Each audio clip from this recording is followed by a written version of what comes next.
আজকে তোমাদের আমি শাহি লাচ্চা সিমাই একটু করে দেখাবো। এখানে লাচ্চা সিমাই আছে, কিশমিশ আছে, এটা আছে চিনিটাকে খুব ভালো করে গুঁড়ো করে নিয়েছি।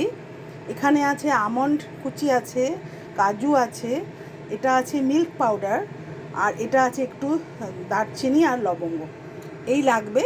আর এর সাথে এই যে আমি এখন দুধটাকে একটু ঘন করতে বসিয়ে দিয়েছি, তারপর দেখাচ্ছি কীভাবে করছি।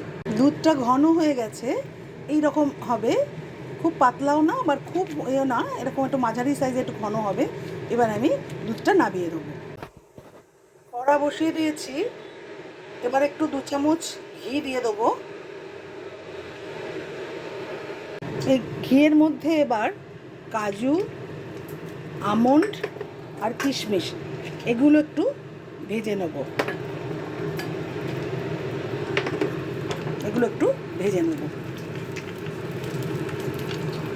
কাজু কিশমিশগুলো এগুলো ভাজাগুলো তুলে নিয়েছি। এবার এই তেলে একটু দারচিনি আর একটু ছোটো এলাচ দিয়ে দেবো, দিয়ে তেলে না, এটা ঘিতে। এবার যে লাচ্চা সিমইগুলো আছে সেইগুলো দিয়ে দেবো। লাচ্চা সিমইগুলো এরকমভাবে একটু গুঁড়ো করে রেখেছি, এবার দিয়ে খুব ভালো করে ভাজতে হবে এই ঘিয়ের মধ্যে।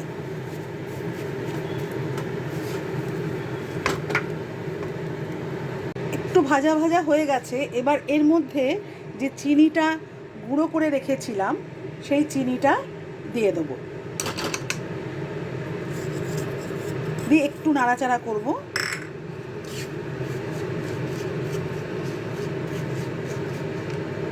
এবার এর মধ্যে ওই মিল্ক পাউডারটা দিয়ে দেবো, 3 চামচের মতো মিল্ক পাউডার, সেটাও দিয়ে দেবো, দিয়ে খুব ভালো করে নাড়ব এটা। এবার ভালো করে সব ভাজা হয়ে গেছে, এবার এর মধ্যে খুব অল্প একটু জল জাস্ট একটু ছেটানোর মতো করে দিয়ে এবার এটা ঢাকা দিয়ে দেবো। এই ভাপে সেদ্ধ হবে, এটা ঢাকা দিয়ে দেবো। এটা হয়ে গেছে, এবার এটা নামিয়ে দেবো। যে পাত্রে এটা করব সেই পাত্রে একটু ভালো করে ঘি মাখিয়ে নেবো আমি পাত্রতে। এবার এই যে সিমাইটা করে রেখেছিলাম, এই সিমাইটা এবার এই পাত্রে দেব, দিয়ে খুব ভালো করে এটা দেখাচ্ছি কিভাবে করব। একদম প্লেন করে এটা,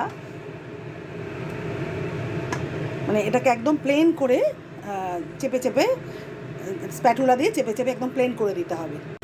এরকম স্প্যাটুলা দিয়ে একদম প্লেন করে নিয়েছি। এরপরে যে দুধটা করেছি ঘন, ওইটা এরপর ছড়িয়ে দেবো। বাকি যে সিমাইটা আছে, এবার এই যে দুধটা ছড়িয়ে দিয়েছি এর মধ্যে, ঘন দুধটা, এরপরে বাকি যে সিমাইটা আছে এটাও আমি এর মধ্যে খুব ভালো করে ছড়িয়ে দেবো। তারপরে ওপরে আমি ড্রাই ফ্রুটসগুলো দেবো, দেখাচ্ছি করে তোমাদের। আরেকটা লেয়ার ওপরে ছড়িয়ে দিয়েছি। এরপরে যে ড্রাই ফ্রুটসগুলো আছে এগুলো সমস্ত আমি আস্তে আস্তে ওপরে ছড়িয়ে দিয়ে এটাকে 3-4 ঘন্টার জন্য রেফ্রিজারেটেড হতে দেবো। খেতে সেই জন্যই আরও ভালো লাগবে, ঠান্ডাটা হলে তখন একদম দারুণ লাগবে খেতে। এই শাহি রেডি, এরপর এটাকে আমি ফ্রিজে দিয়ে দেবো। শাহি লাচ্চা সিমাই রেডি। কে কে খাবে